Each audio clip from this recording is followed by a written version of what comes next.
Indies. Nearly every ball is a funeral. And when we batting, brother, go and put your men on the boundary line. And if you give we a liquor, that is merely a hiccup. Look, you win the little battle, you lose the war. It's the same result every time. Everybody sing. Here come the West Indies. Here come the West Indies. Them rude boys gonna get you by degrees. Here come the West Indies. I tell you now, here come the West Indies. Here come the West Indies. Them bad boys gonna bring you to your knees. Here come the West Indies. Special request to the Trinity posse. And what about the Guyana posse? And what about the Jamaica posse?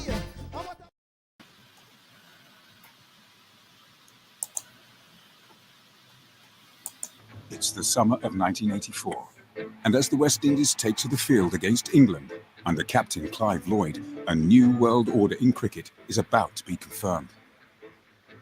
England's batsmen face a fearsome, fast bowling attack. Cricket, lovely cricket, and this is how I saw it.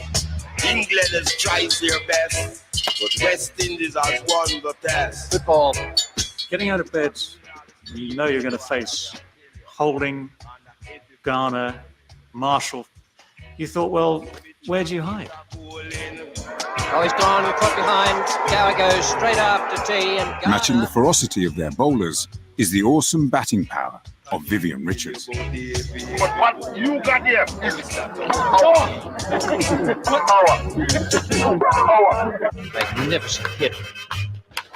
There it is, 100 for Vivian Richards and a beautiful stroke with which to bring it up. This was more than just a series of test matches for the West Indies.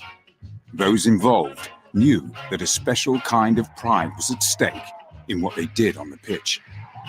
They want the West Indies team to win every match they play so that they can walk around feeling proud to be West Indians and go to their workplaces and walk in there feeling as if they are somebody and they mean something. For West Indians, cricket has been part of a struggle to escape a history disfigured by racial conflict and the legacy of empire. When politicians have failed them, they have turned to their cricket team for a sense of nationhood.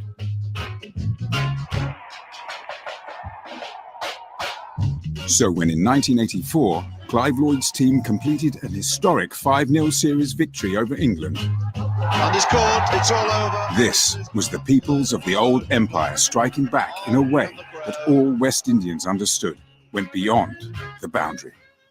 It didn't begin with Richards. This thing is a long story. There's no shortcut. There's much more to West Indies cricket than just hitting a cricket ball. Suspect Marshall has 7 wickets. A superb exhibition. And Sobers welcomes him with typical aggression. Hall, the world's fouls one down against England's And what a triumph for the West Indies and their fast bowlers.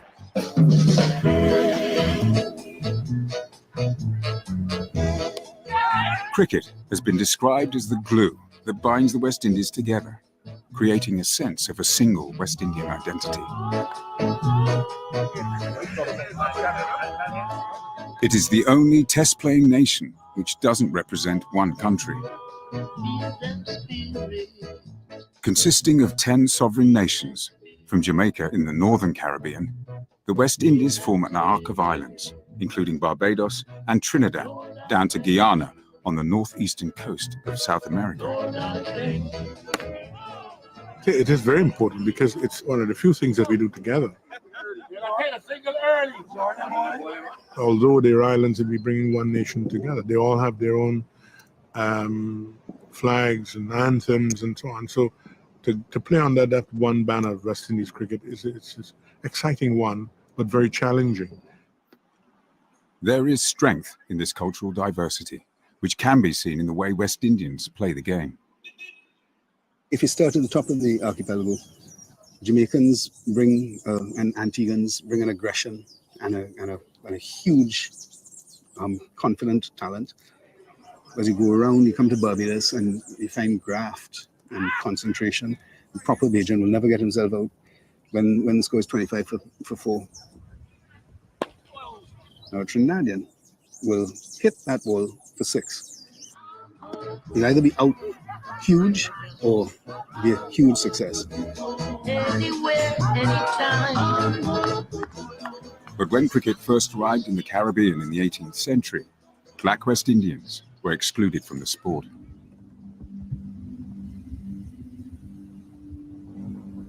Like every aspect of society, cricket was in the grip of slavery and intended for whites only. Black people would not have been allowed to play.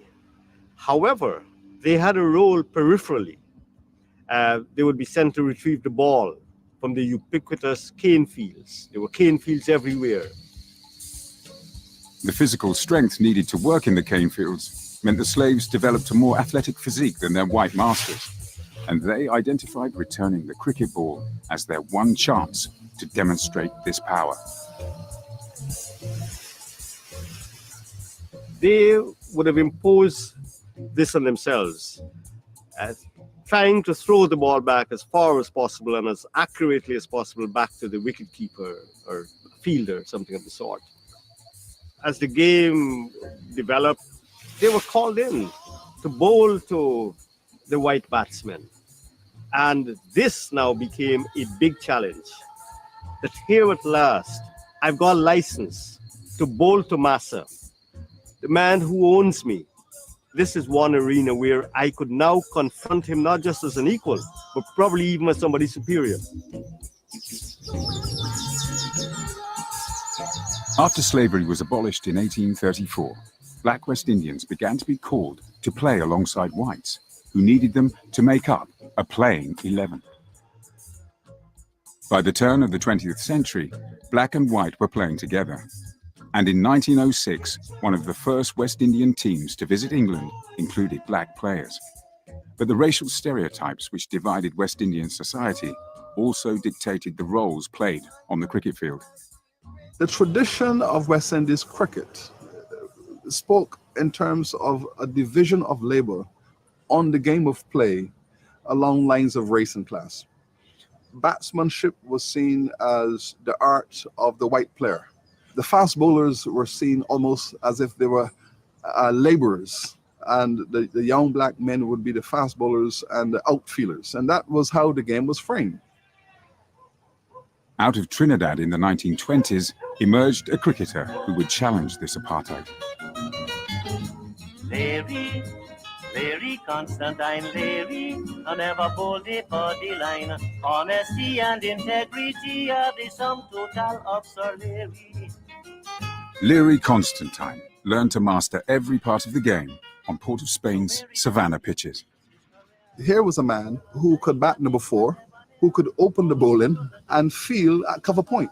It was an absolute phenomenal achievement. He was a complete and all-round player. Constantine's bowling, batting and fielding were all executed with a flair and panache which set the template for how West Indians would play the game. He was a showman, but he represented the model for West Indies cricket. This was how we were going to play our cricket. We were going to play aggressive cricket. We were going to play creative, artistic cricket. We were going to be athletic in the field. Our fast bowlers must have long runs and must bowl quickly. And the batsmen must be very different from the British batsmen. They must be creative, play all the strokes, and they must be entertaining in the process.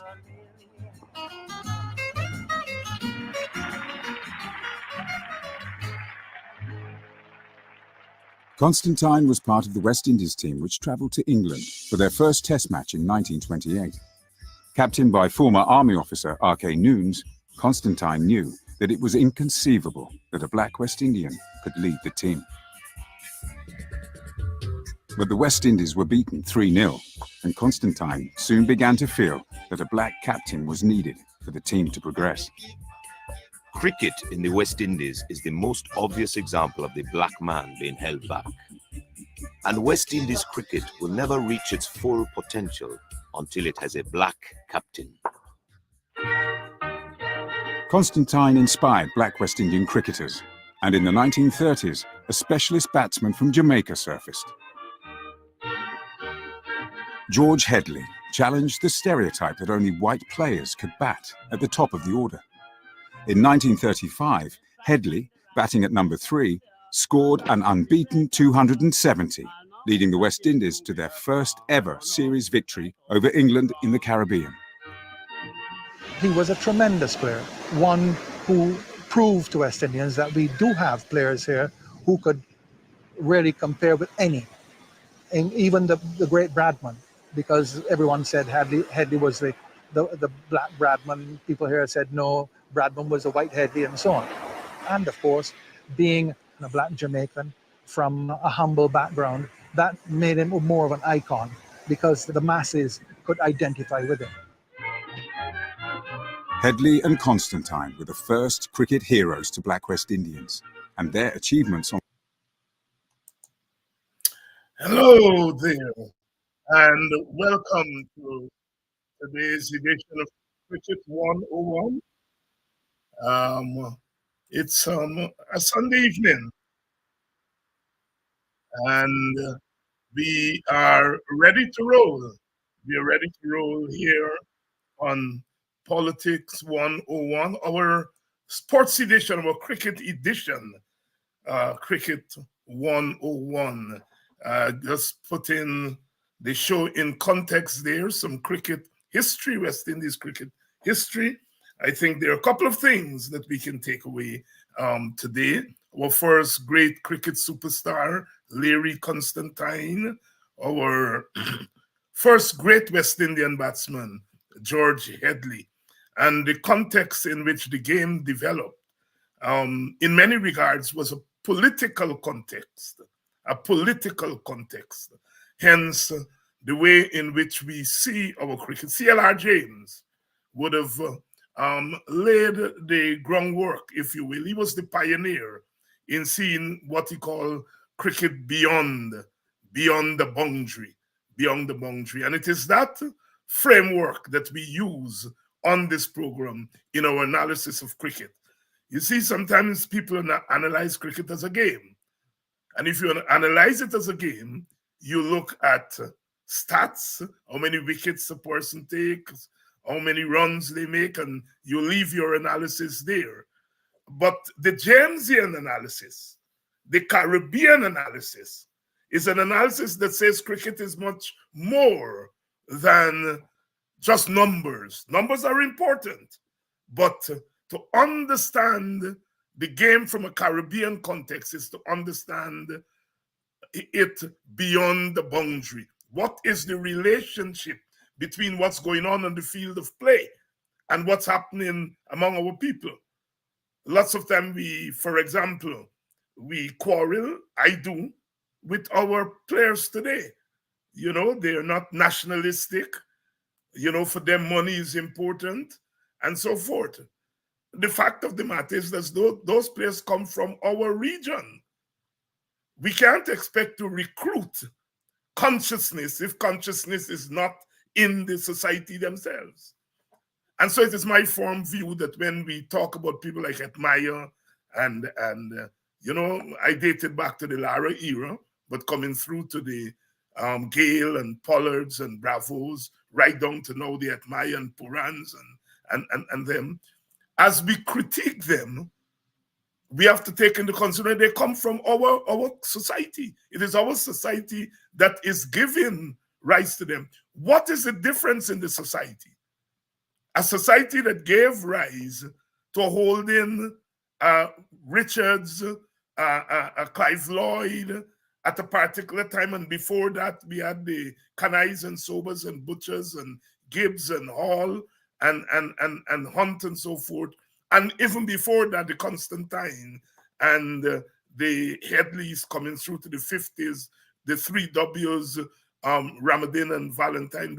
What is it about the nature of that society that could give rise to that quality of player and the present society that is giving rise to players who lack consciousness of what they mean? You see? Are our players conscious that when they go onto that field, they're not just representing themselves?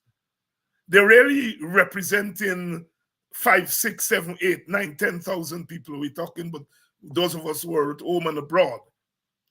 And that what they do on that player field will determine whether we have a good day or a bad day, will determine a lot of other things. Because when they step on that field, they are stepping on that field partly to correct history. Is Etmire aware of that? Is Puran aware of that? And if they're not, as I rather suspect they're not, then what is the source of that lack of consciousness? It has to be in the society itself. And so sometimes the analysis I hear of West Indies cricket, or cricket at all, is an analysis that is based on numbers and not an analysis that goes deeper into the society. And ask ourselves why the poorest nation could dominate cricket between the 1970s and the 1990s. The poorest cricketing nation, beating everybody. Why they did that then? What was happening in the society between 1970s and the 1990s? Of course, we know the 1970s, 1960s, 70s, 1980s, what we call the age of nationalism in the Caribbean. It was a time when we felt that we could do something about our island states,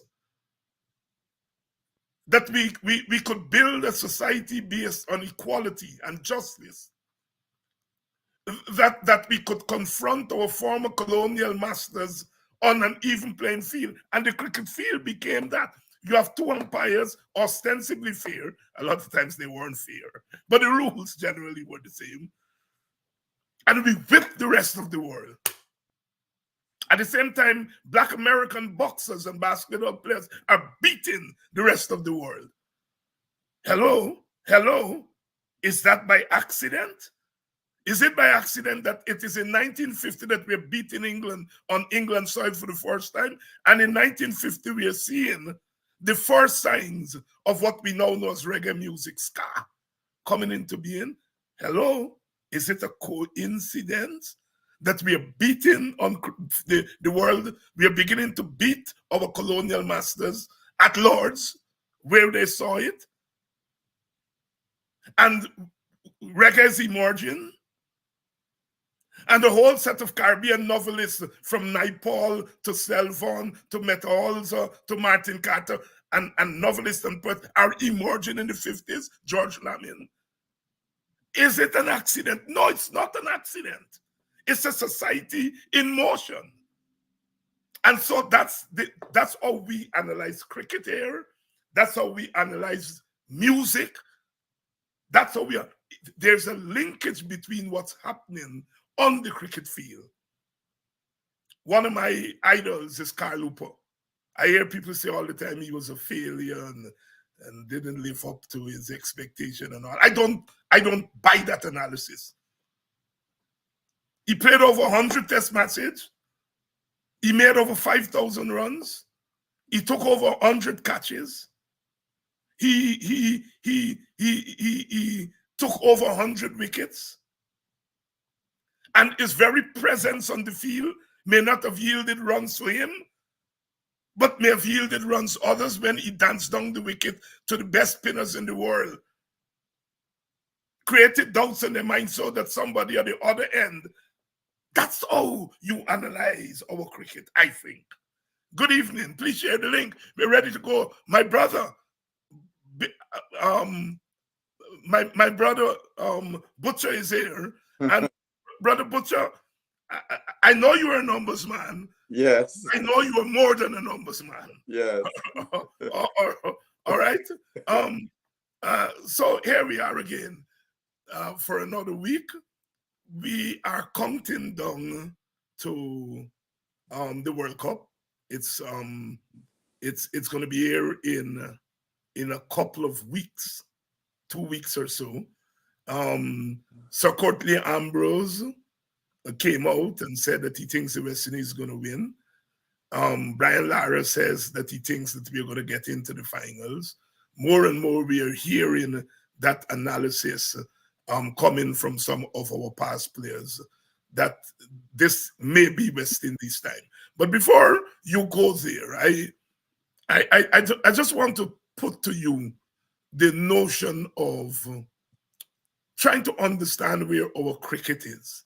Because to understand West Indies cricket today, you can't start with what happened 2 years ago, 3 years ago, what's happened in the present. You have to look at the arc of it. And as I am arguing, you have to look at how the society has evolved from the 1920s when we played 1928 our first test match, or made our first tour in 1906, how it has evolved over time. Do you accept that thesis, what I call the Jamesian thesis of understanding West Indies cricket? Yeah, good evening, Dr. Hines. Good evening to your viewers and your listeners. Yes, I'm a keen West Indian cricket historian. Since I was a little boy, I go back to the there was a program in 1978, 50 years of West Indies cricket. It was an audio program. And it came over the radio once a week. Every week they would have a decade or something, but produced by Tony Kosia. And it was from that that audio program, we were celebrating 50 years of us in Test cricket, that I became very keen on the history of West Indies cricket.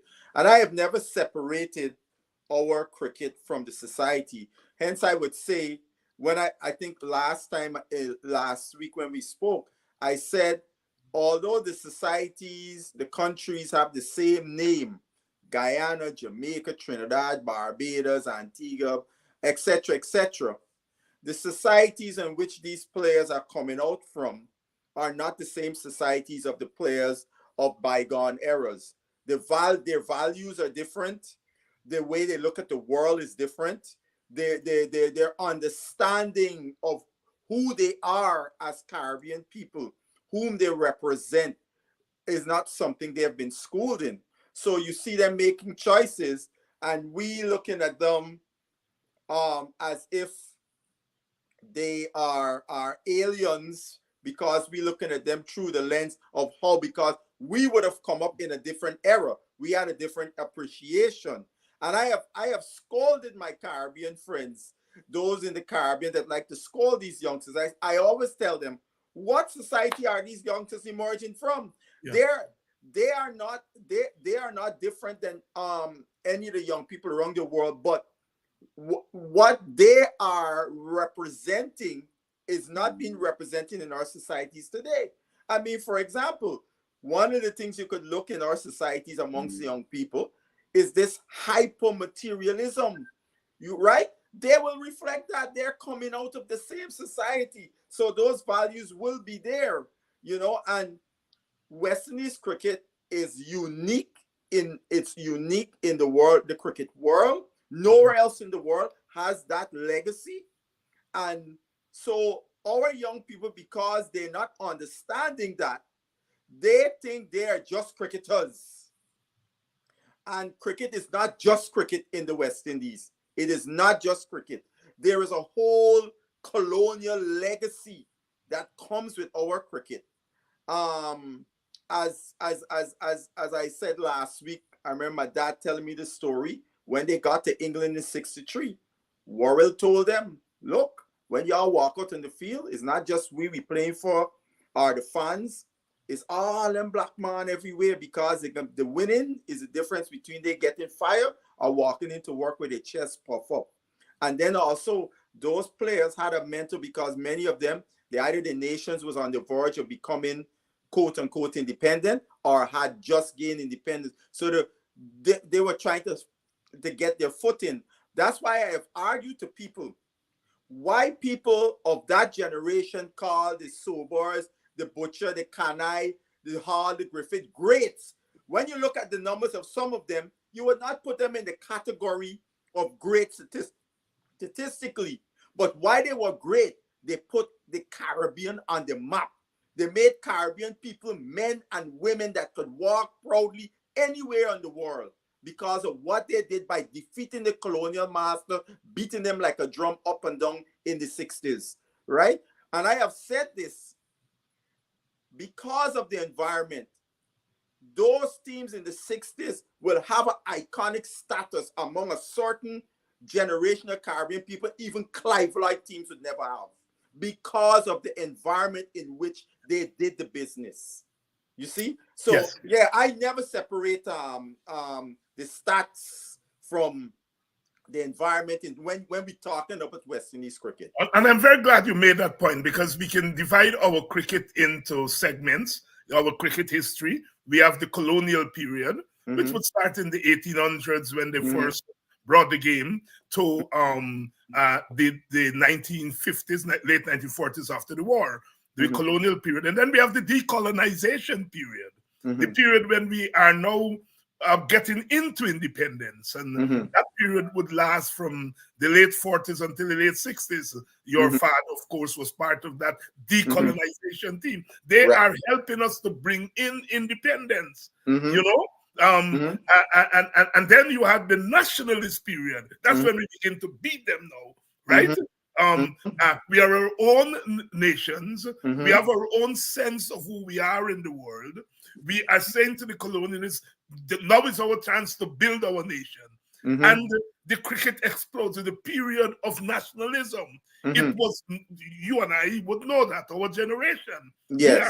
We are of that generation. Yes, yes. We are listening to Bob Marley. We are not reading Shakespeare. We are reading Caribbean novelists. We don't have to look to Bradman and the Australians anymore for heroes. They're there. And so you have the nationalist period. And then we have the post-nationalist period. This is the period that we are in. The Cold War ends. They say that our national experiments failed. The IMF comes in and says, you have to move from collectivity to individualism. And so the Gales and the Bravos and the admirers, they are products of this post-nationalist era. Yes, they are. They are. You see, and if we see how cricket, I'm so glad you mentioned numbers. Take Larry Constantine. How we play cricket today as West Indian, how we bat, how we bowl, how we feel, is due to Larry Constantine. He created the blueprint for West Indian batsmanship, fielding, and bowling. You look at his stats. They're ordinary. They're not gaudy at all. Ordinary. Yes. But his impact on the game, the style of tremendous in the Caribbean. Yes. We are Larry Constantine cricketers. He set the mold. And note, bat, bowler, we often talk about Gary Sobers, who's undoubtedly the greatest. But if Sobers were not there, Constantine would be. But his numbers are not pretty. No. Headley's numbers are better, but Headley played just a handful of test matches. Yes.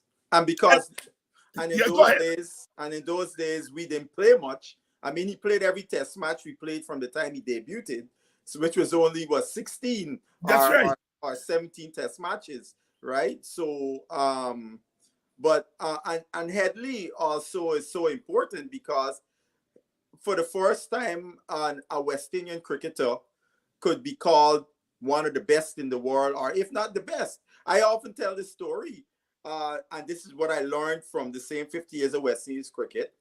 Headley, when he got to Australian 31, was reputed as the finest on off-side play in the game, even more so than Bradman.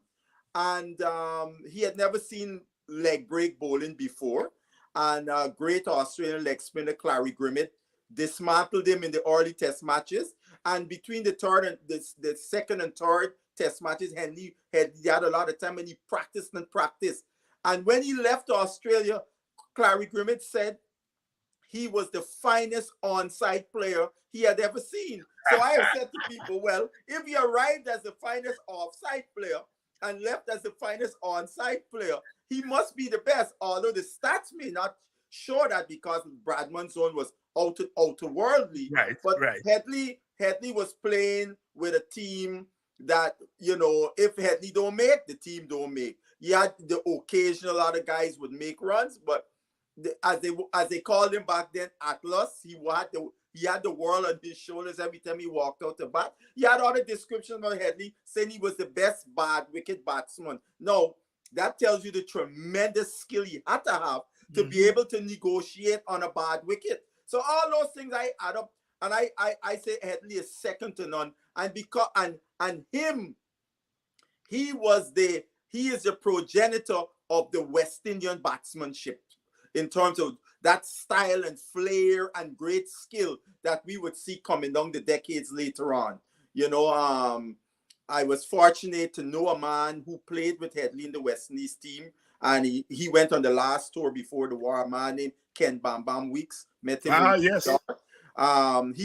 He told this is show you how the cricket played. He said he was not supposed to play the last test at the Oval, but Ivan Barrow wanted to go and play the dogs, you know, going to bet on the dogs. So he got brought back into the 11 and made his only test 100. And, you know, the story is because I met him in the company of my father, and the two of them were comparing their eras, the stories of when they played and so on. And just as we're talking about the colonial thing, he told us on his team, the white players did not mix with the black players when they got off the field. And he said Headley at the time was a professional playing in the leagues, and Headley had disposable income, and he would take the black players out to dinner, where the Grants and the Gomezes and so on, the Stallmeyers, etc., they went out aside from them. And so that divide was clear there. And even the great Australian all-round the Keith Miller talked about when he came to Barbados, he was so fascinated. He got to meet the 3Ws, and John Goddard had a function at his house. So he's all happy he's going to get to chat with the 3Ws. He arrived at John Goddard's house, and he asked John Goddard, where are the 3Ws? He said, I do not mix with them. And he turned around and walked out the house. No, all of these guys are playing on the same team. So you're seeing all those colonial class things. And you know, there are many more stories as that, like that, when you hear from the players who had played in those eras. Played in that era. And of course, you know, the folklore has it that Goddard had a big hand in Gilchrist. No, that's Alexander. Alexander, sorry. Alexander. Goddard was I know that story intimately. You have because your father was on that tour. Yes, he was on the team. Yeah. So I got it was funny when Alexander died. Well, firstly, people said a lot of things about Gilchrist, and back in the 90s, my father got so upset about it that he decided to write an article. I think it was either published in the Chronicle. I think it was the Chronicle, and to clear the air and give exactly what the story was. So I knew intimately, and it was funny when Alexander died, to hear people repeating things about Gilchrist, saying that Gilchrist pulled the knife on him in Karachi. Gilchrist never got to Pakistan. You know, he was sent home after the last game in India. Yet still people accusing him of pulling a knife on Alexander in Karachi, or some place like I hear Alan Davison repeating that lie. You know, and it was unfortunate because Worrell wanted Gilchrist to go to Australia in 66-1, and appealed to the board, and the board turned him down. Now, I have said to people, could you imagine West Indies in that period would have had Hall, Griffith, Gilchrist, and Sobers and Gibbs? Who beating that bowling? We would have had a 4-prong before the 4-prong that came later down in the 70s with those guys, you know. And from my father, and I heard Sobers say the same, my father said Gilchrist is the fastest bowler you ever see or face in your life. Yes, I've spoken to cricketers who played with him. They said, you know, maybe in the modern era, Patrick Patterson probably, they said, come closest. Yes. As fast as he was. But talking about Worrell, you know, and the last time we talked about the strike with the youngsters, at that time, Hoop and Laro were youngsters in South Africa. We know of the Packer era. But what is not always known is that Worrell, who is today revered as not just Sir Frank Worrell, but he's like a statesman. A statesman. Yes. But Worrell was called the cricket Bolshevik because he refused to go on the 48 tour because he wasn't being paid proper wages. Correct. And they call him the cricket Bolshevik. Correct. Stick to that, because sometimes when we are hitting these youngsters, we forget that there's a lot of what they are doing now were done in eras gone by. Correct. But it was done with a more organized sense. Yes. Of what Worrell knew his worth, both in terms of wages and salary. He understands the relationship between work, between labor, and outcomes, wealth, and he understood his role as a West Indian. And he Worrell was what, 23, 24 at that time. So he was an old man. No. When he used to go on that day. Speak to that issue. Yeah, I mean, I could tell you this too on terms of that. My dad in 1965, Kenny Wishart sent him to represent Guyana at the West Indies board meeting. And the upcoming series tour was England to 66. And at that time, if you remember, West Indies had beaten Australia at home in 65, beating England in 63. So we were the unofficial world champions.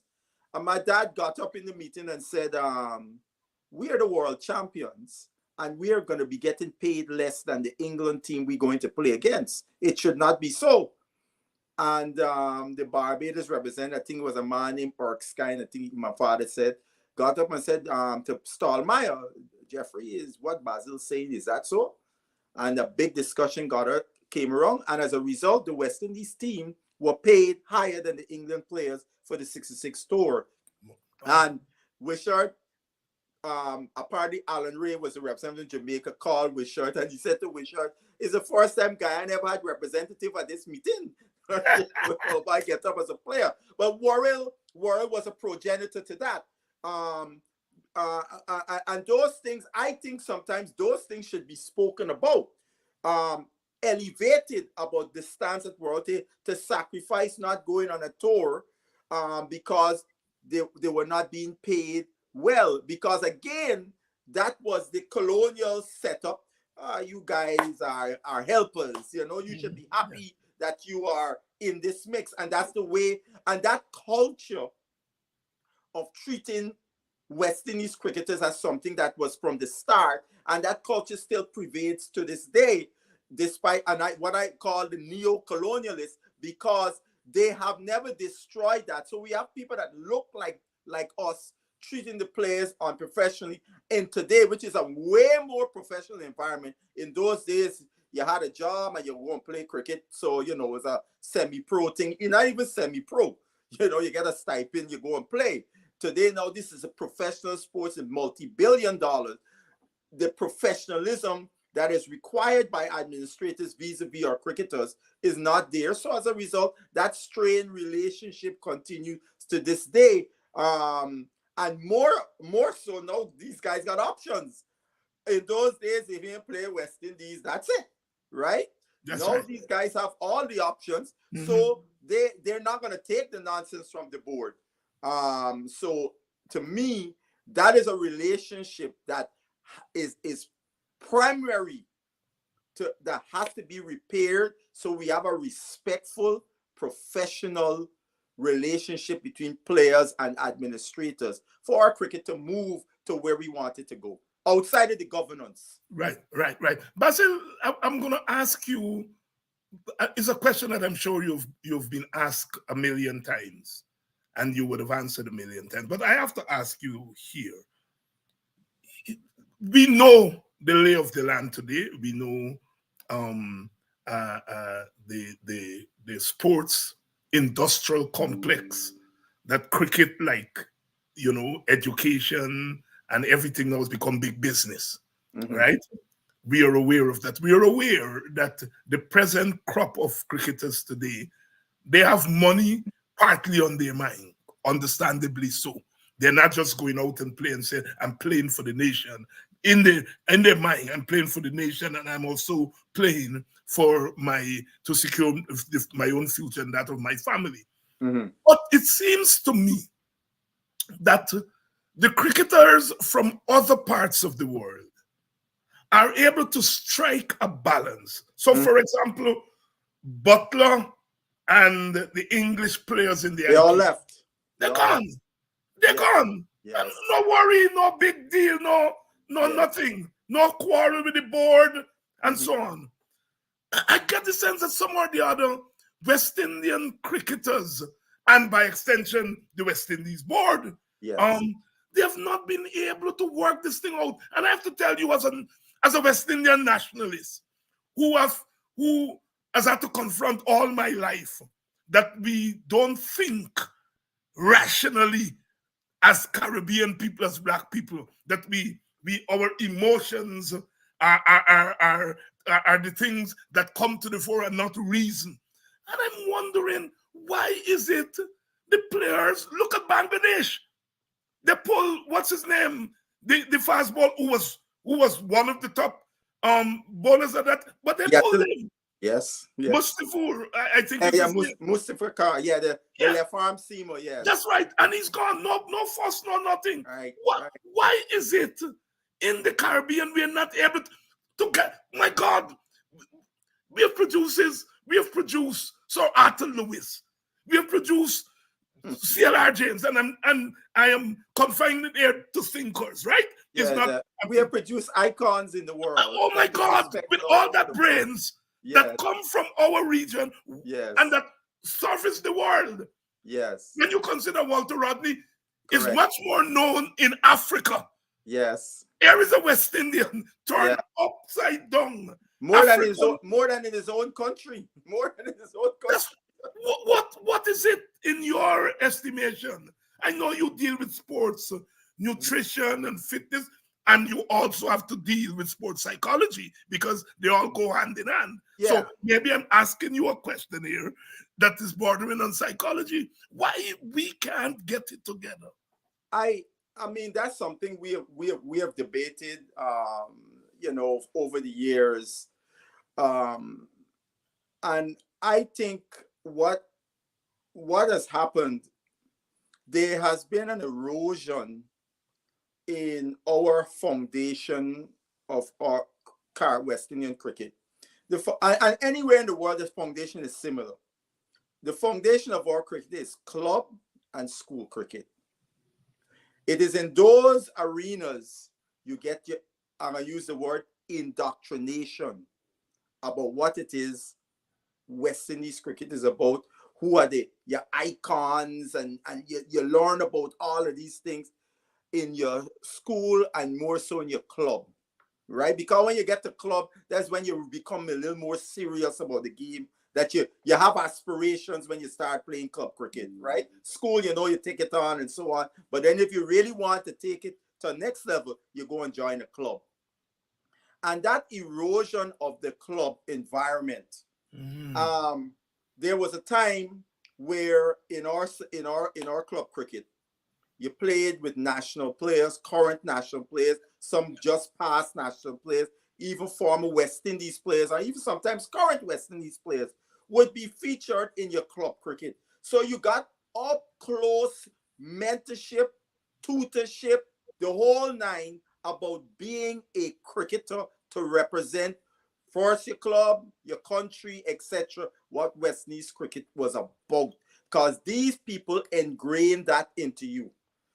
If you look from the time when players know, and I noticed this thing I would say in the 90s, because a lot of things that erosion may have started in the 80s. And when we look from a Guyana perspective, Guyana was, when you could count on your one hand how many Guyanese players back in the 70s and so on gone and play in England, whether it's county or club or league cricket. You could count on your one hand how many Guyanese cricketers were there, right? But as the 80s came into the 80s, lots more guys started to go to England. And I remember, I always tell the story, DCC club, the club I always go and hang out when I go home. There was a youngster named wicketkeeper batsman Darwin Christian. Darwin Christian. I come at the club. I I hear nobody tell him, by Butch, we got a bad little boy named Christian, Christian. And every time I come home, either, for see test cricket, because I know Christmas time cricket generally ain't playing. But it's when I come home in April or whatever to come to see test cricket, you're going to get the club cricket starting right after and so on. Every time I come home, Christian, he in Trinidad playing. So when I go to watch DCC play, there's no Christian to see. And the first time I'm going to see Christian play a cricket match is when they start streaming regional cricket. And I see a game Christian play for Guyana. And I know this guy, hearing this name for years. I actually met him because at the Christmas time he would be home. And I met him, so I knew him. But I never got to see him play. What I'm saying, in the 90s, we started to see another phenomenon from a Ghana perspective, where, again, players are leaving, and these were usually the best players, gone to Trinidad to look money. You can't fault them, but what was suffering in the interim? The foundation of our cricket, the club cricket in Guyana, just using the Guyana as an example. So you are having guys playing now first division who should never be on a first division team, but because the best players were away. And that cycle perpetuated, was never addressed. So these youngsters wouldn't know about the groundings they should get receiving from these senior players. Look, 2018, I went home for Easter. And Easter Monday, DCC, there's always get a nice little hang, and my little nephews and nieces and cousins, we decided we're going to go to DCC so the kids could fly the kite. And my parents came with us. And my dad was, he was ill, he wasn't as well. And when we walking in, I said to him, I said, you recognize this place? He said, yeah, DCC. I bust the ass plenty. That was the words, right? And he said, down in the car and, open the car, don't watching the children. And Gavin Ned, the coach, DCC at the time, come and said, bye. I got to carry my son for meet the big man here, and he carry his son. A lot of the youngsters from DCC, all of them was there. And after Gavin did that, all of them come in a line to meet Basil Butcher. And you know what was the saddest part about this, Dr. Hines? Not a single one of them knew who was Basil Butcher. Who was Basil Butcher? Yeah. Not one of them. No. In a proper club environment. And the thing about it, I think my father picture up on the wall in DCC, if I'm not mistaken. They got a picture of him up on the wall at DCC. But this erosion of understanding West Indies cricket from the ground level is a problem. Even like the stadium, I have said this, the argument about we should name the Providence Stadium. And I said, one of the things why that would be great, if you put names up on the stands, because these youngsters are Googleists. When you say you got a stand named Butcher, Kanai, Solomon, for example, none of them don't know who's them names. But when they go on Google, they can be like, oh, them is Guyanese, look what they do, blah. To feel now, these are people they need to check out a little bit more. And another thing to Dr. Hines, our young players, if you ask them who is the cricket hero, more likely than not, they're going to call a foreign player. A foreign player, Indian or Australian. In the past generation. Oh Lord. Never happened. Everybody wanted to be whoever was a West Indian star. As a little boy, you're playing in the street, you want to be this West Indian batsman or this West Indian bowler, etc.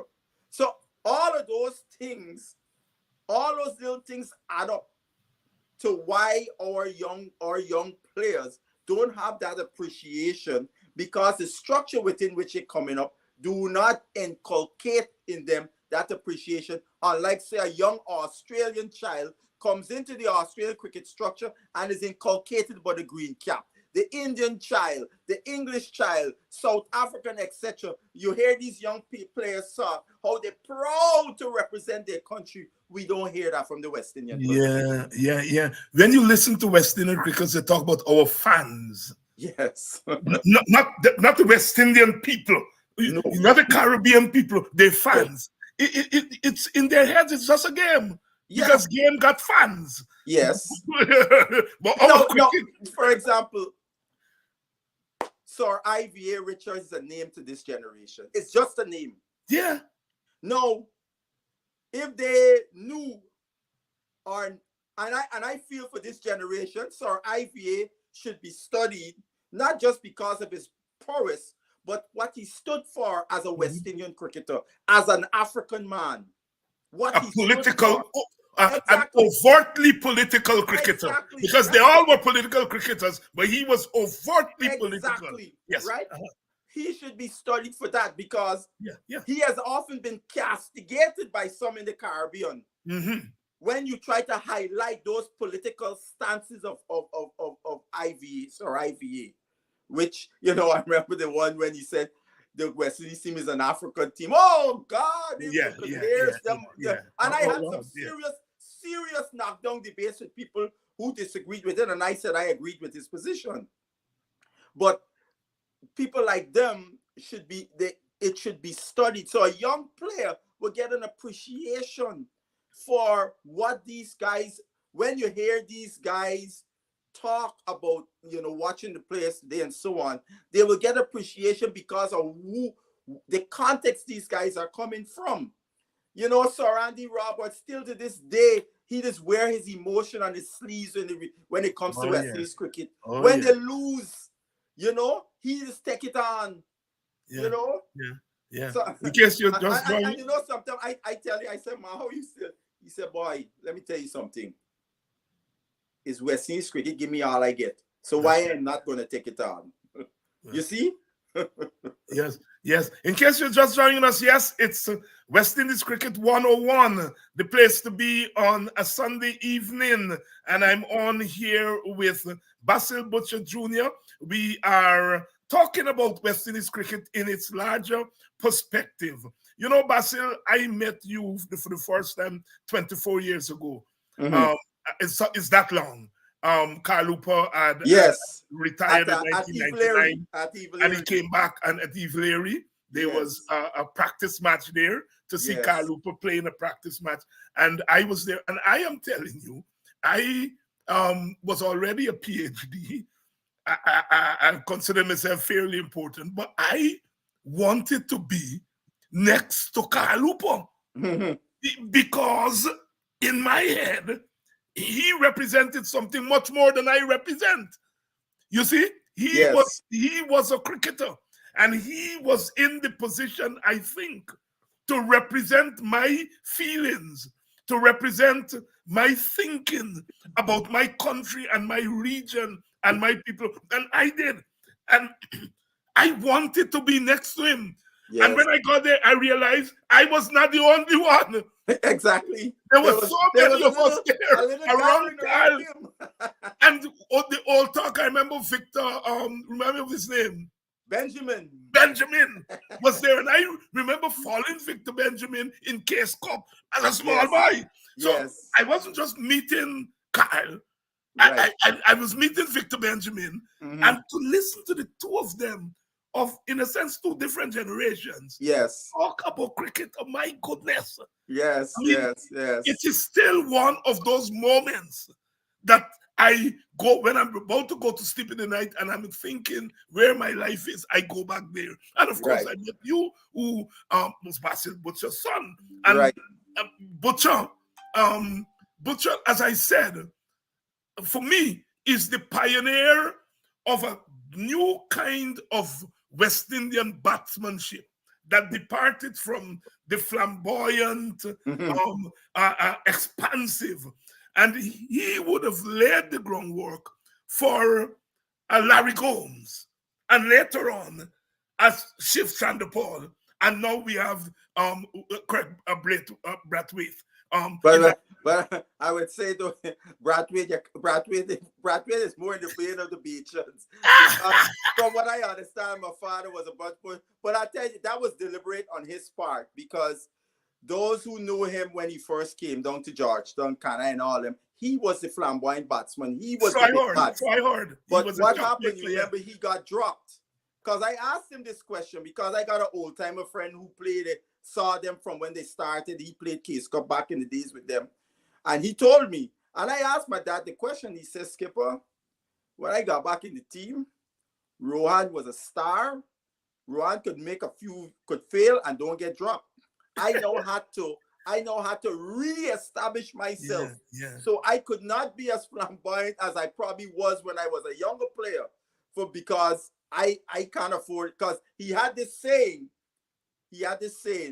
I come from Shitwater Creek and I ain't going back there. So that was his why, that was his motivation to stay in the West Indies team, perform. So that was why he wasn't as flamboyant, because I've read stories where they call him Mr. Crisis. Many times West Indies in crisis, and Butcher came in and Butcher helped to steer them out of the crisis and so on and so forth. And yes, I would say he was probably that batter that led to the Larry Gomes, that stabilizer in the middle, that you would say that Larry Gomes, and well, hopefully we'll find another one. and so on. Yes, Rohan Babulal Kanai was already a star. My favorite West Indian batsman, I think he's the best batsman coming out of Guyana, Guyana's best batsman. And of course, he's in my top 5, but I know you have some disagreement with my top. Kanai? Yes. No, Kanai. You know, it's funny. We have a lot of debates and discussions about top 5s and all those things, and they're fun debates. You know, I know a guy who played cricket for Guyana that rate Kanai ahead of Sobers. He was a Kanai man. You know, when we in the park in New York, the late Vincent Mears, you couldn't tell. Oh yes, Vincent Mears. Yes. Tell Mears about Kanai, red Kanai, you know, yes. I share that view. I think Kanai pips Sobers as pure batsmanship. It's hard not to give Sobers the edge. His numbers are superior. So when two players are cush in ability, then what determines the edge is numbers. That's when, to me, numbers kick in. I mean, when I first heard Mearsy raise that argument, I called my father and I asked him, well, he played with both men. He was in the team. He see them up close. And he said, Skipper, runs. He just stopped right there, runs. He said, look at the runs. Because one of the things people would often say, Kanai got, I think, about 7 or 8 90s. 7, something like that. Ian Calitran. Calitran and Richardson. Yes. They got a lot of 90s. 2090s. And I told some people, this is to show you, because some people look at Kanai's average, he averaged 47, or he is not all-time this. I said, just think about this guy. Because my father said, Rohan was a guy who always took high risks. Rohan looking to play shots that he shouldn't play, right? So as a result, he trying to play a high-risk shot and throw his wicket. Now, if he was a little more temperate with that, imagine this guy, those 90s were converted into 100. I think he would have had something like 22 test 100s in 79 tests. And Viv Richards got 121 tests and 2400. That puts it in context how good a player he was, you know. But, you know, he don't have the magical 50 average. and of course, he came in at 3. Exactly. When at the time when we didn't have Grange and Haynes, you had Hunt with a whole set somebody else, right? So ostensibly, invariably, a West Indian wicket will go down within the first half an hour or hour, and Kanai was out there. And then a lot of people don't remember that he kept wicket in his early days and opened the batting too. Sometimes, for me, the greatest Guyanese batsman. Yes, there's no doubt. I agree with that 100%. Kanai is the best batsman to come out of Guyana. Basil, your brother and former Guyana wicket keeper, Bamfield, he's raised the question about IPL and West Indies cricket at the moment. I don't know if we didn't notice it before, and now we're noticing our players are, in a sense, were tied up in the IPL. Let's look at it. Puran got a fair chance and took advantage of it. I mean, he just bullied the bowling. He's had his best IPL season ever. Right. Narayan had a chance to open and also thing, and it was Narayan miserly with the ball. Clearly his best all-round IPL by millions of miles. Yes. Andre Russell, as usual, he got a chance to play quite a bit. But when you look at Etmire, comes in the chances that he got, plays 5 or 6 balls, that's it. Yep. The same thing with our captain, right? Hope gets a game here and there, but he didn't get a run. He didn't get a run. He got games, but not a run. And then when you think about Joseph and Rutherford and Kyle Mayers, Joseph got 1 game, the others didn't get anything. Shepherd got a couple of games, but not a run. Right. You know, and so Stephen Bamfield is raising the point. Was it deliberate in the way they, for example, treated Joseph? So the team didn't have a chance at a certain point of getting in to the playoffs, and yet they didn't give him another game. One would think that, okay, there's no chance of getting into the playoffs, right? So we are playing here with a plan probably for next year and so on and so forth. But they didn't give him another game. Are we getting into the realm of conspiracy theory to begin to think that there must be something manipulative about India and the way they've dealt with the rest of us? Look at Orphan Patan reaction to the players who left. Yeah, of course. Purely ethnocentric, I would say. Gavaskar too. Yeah. Had a similar response to Patan. The West Indian players, I often sometimes scratch my head when the IPL, the coaches and how they pick their teams and so on and so forth. I often scratch my head. I mean, look at Alzari Joseph. He had 3 bad games. He did have 3 bad games. He got dropped. He never got off the bench. Never got another chance. Whereas you look at, but people may argue, but still, I think it's similar. Look at Stark. Stark had some very poor games right off the top, but they kept with Stark. People might say, oh, because Stark getting even more bigger money, but still, Alzari, in the context of his team, Alzari is getting over $1 million, right? So, you 3 games and he never gets another chance to show what he can do. I didn't expect Shepherd to really play much at all. I didn't expect that at all. I didn't expect Myers, because Myers played the year before a lot, because Myers did something which other West Indians probably need to understand in franchise cricket. When you get your opportunity, you got to jump on it right away. There's no long leash you're getting, right? And if you remember, the Cock had international duty for South Africa. So he missed the first 2 games or something like that. Myers got a chance to open, and from game 1, jumped up half century. And they couldn't put him on the bench. The Cock got the Indian hat.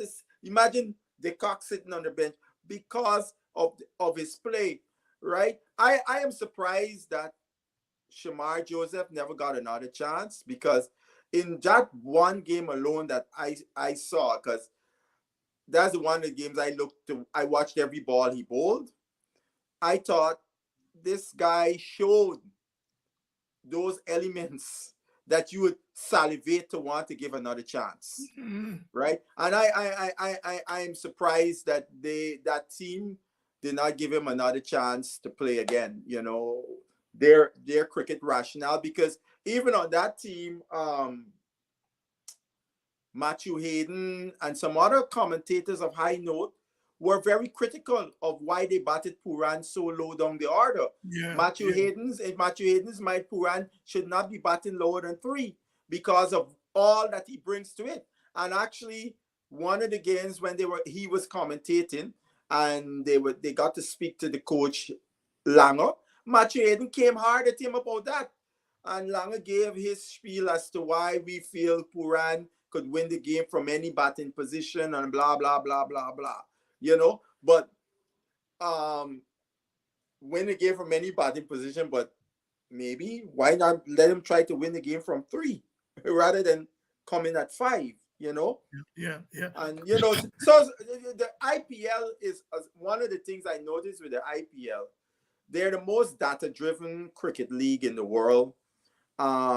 They make a lot, too much, in my view, decisions based on data, more so than sometimes actually looking at the skill set of the player and that innate gut feeling about a player, that data can't, you know, certain variables about a player that, you know, you want to put that player in that situation because they have these characteristics.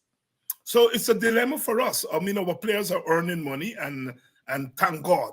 You have to say thank God. I mean, you and I and most of us, we come from where those guys come from. Just a note, Dr. Hines, I have to leave in about 5 minutes. Yes, right? Right. Let me get you in on this question. So we assume that Etmire and Powell and Dre Russell will be there for the playoffs. Yeah. So well as, unfortunately, as well as Rutherford. KKR did not release him. KKR, yes. God, Rutherford will have to stay there. Yeah, I spoke to somebody at the West Indies board, and they were saying they were talking to KKR, but we saw the team pick. Did you see the team that's been selected to play against South Africa? Had he been released, he would have been on that team. So well, that's where I was going. Yeah, it tells you that they did not release him. So those are the 4 players, West Indian players, I think are the ones. Oh, as well as Alzari Joseph for the RCB. Yes, because they're in the playoffs also, right? And I mean, come on, you didn't play this guy the entire freaking tournament. Let the guy release the guy. Let the guys go over and play him. You know. You're not going to play him. You're not going to play them in the finals. I'd be surprised if they were to play Joseph in the finals. I mean, or even Rutherford for KKR, because are you going to now trust the guy that did not see the field for the entire tournament and trust him to bring you home in the business end, which is the playoffs? The chances are not. No, they're slim to none, you know. But well, you see, and also think about this too, Dr. Hines, in terms of the English players and so on. West Indies board don't have the same footing in world cricket as the BCCI, right? West Indies board have oftentimes, BCCI would say they've done us a solid. You're coming to the Caribbean and all these multiple tours, because every time you come, we make serious money. That's the biggest money making tour, right? So whereas England is different. They could tell the BCCI, our guys are leaving before the playoffs with the World Cup. And this is something that seriously needs to be looked at. The BCCI, you know, there's a World Cup going on. Why are you going to have your tournament going so far in, so close to? Well, are you telling us that the IPL is more important than the World Cup? Because that's essentially what they're saying. That is more important than the World Cup. Because here, we think we are bad. Look at South Africa. probably about 9 or 10 of the guys in the South Africa team about that is in the World Cup squad. So I want to know how many of them will be playing in the series against us. I gotta check to see who got to the playoffs from South Africa. South Africa and New Zealand, they have a lot of players there, the nucleus of their team. Yes. We got to see who in the playoffs and check the rosters to see how many of the South African players that, because I know Rabada already left. Yeah, Rabada left. Maybe some of our guys should have framed an injury. They should have framed an injury. Because Rabada said he got some soft tissue infection, he had to leave. Yes, my brother Keith Branch is saying only the CPL gives preference to international players over local players. Yeah. I don't necessarily think so. Remember, you got a limit of 4 players overseas you could play on your roster in any given 11.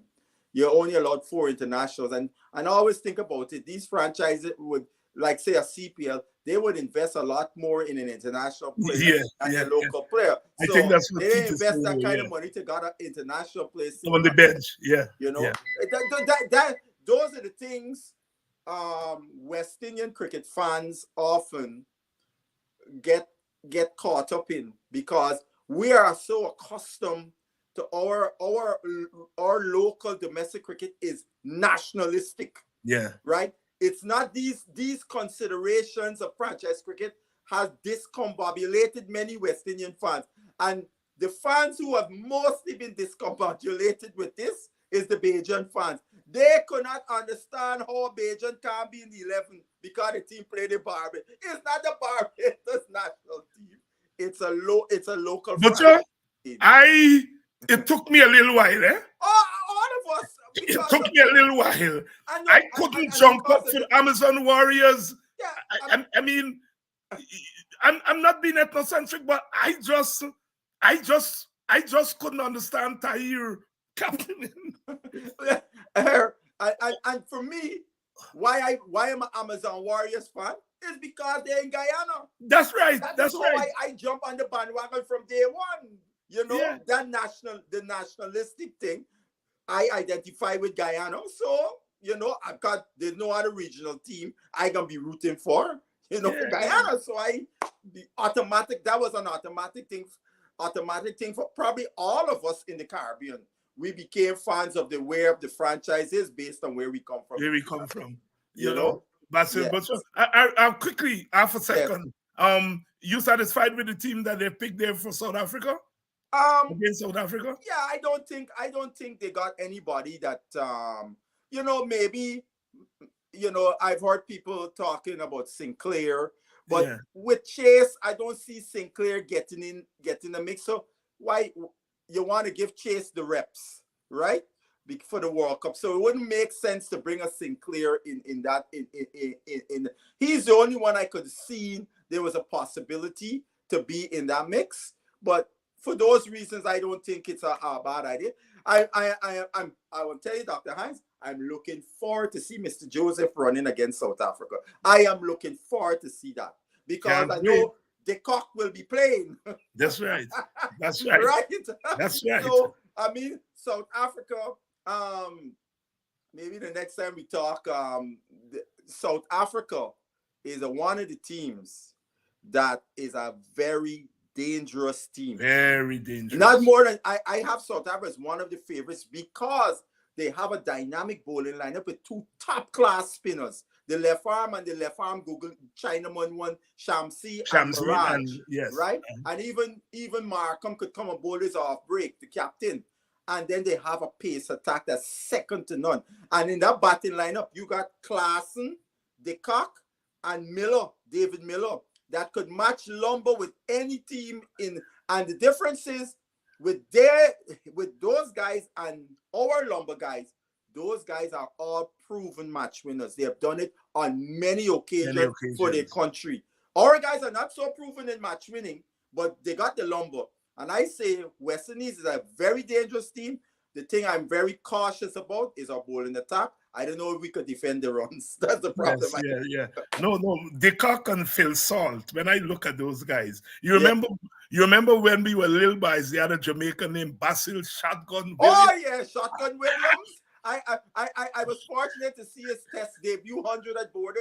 At Border, I saw that 100 at Border too. I remember when I met him in person after I said Shotgun. I remember when you played this 3 straight cuts off of Jeff Thompson at your batting at Regent Street end. He coming from North Road.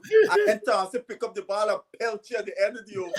He said to me, "Young Butcher, you remember that? A lot of people didn't talk about that. He pelted me with the ball." Yeah. Basil Shotgun Williams and Andrew Monster Light.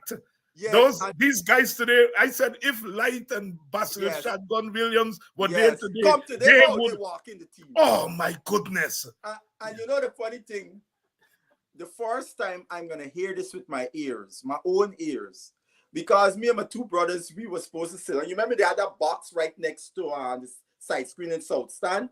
We had tickets to sit down there, right? And as we walking through rails, some big men that know we Butcher. And we go over there and as little youngsters. School by stand. We hear the big man gaff. We said, I tell me, buddy, no, we stay right there. This gaff too sweet. And we right there by the boundary at where would be fine leg. And I remember Jeff Thompson come down and he feeling a fine leg and an Indian guy telling Thompson, "I want you kill them. I get 3 calling girl if you kill them." That was the first time I ever heard a West Indian overtly rooting against the West Indies. You know what I mean? And that was an Indian guy, you know, I'd heard about them Indian folks when Indian Pakistan come. But that was I remember telling my 2 little brothers, say, "Yeah, I hear the guy." Talking there, you know. Basil Butcher Jr. here tonight, turning it up on cricket. West Indies Cricket 101 on a Sunday night. My brother Basil, thanks for coming through. Yes, man. Yes, man. Week. And we'll be in touch. We'll see what next week brings. Yes, I will be available for the full time next week. Wonderful. Wonderful. Right, good. Basil Okay, Butcher Jr. Have a good night. Right. Cricket analyst, cricket historian. Always a pleasure to speak with him. Always a pleasure to speak with our people on this game called cricket that is more than just a game. Even when we're losing, we really find time for this game. We cannot talk about where we are as a nation, as a Caribbean nation, without talking about this game, cricket. It has had its ups and its downs. And it's interesting to talk to people who have played the game and to really have a sense of what we're going to try to get Stephen Bamfield onto the program. And because I think those ex-players bring to bear something in the conversation that those of us who are beyond the boundary don't always get a chance to understand the dynamics there. And some things that we take for granted may not be for granted. I would like to thank all of you for staying with us on this Sunday evening, and I hope that next week you will join us. But during the week, of course, we have the usual Politics 101. By the time we come next week, the South African series would be on the way, so we will have quite a bit to talk about. Here's hoping that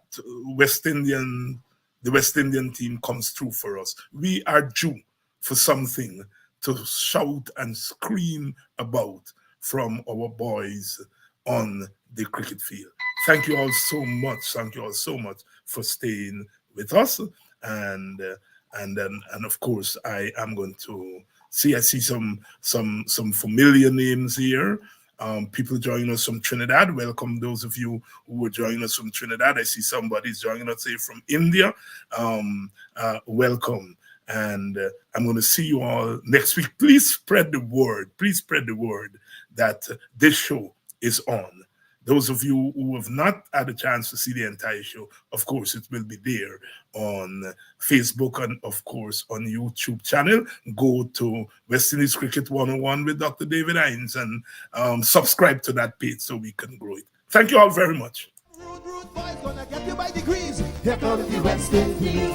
And when you're facing the generals, nearly every ball is a funeral. And when we battle, brother, go and put your men on the boundary line. And if you give we a liquor, that is merely a hiccup.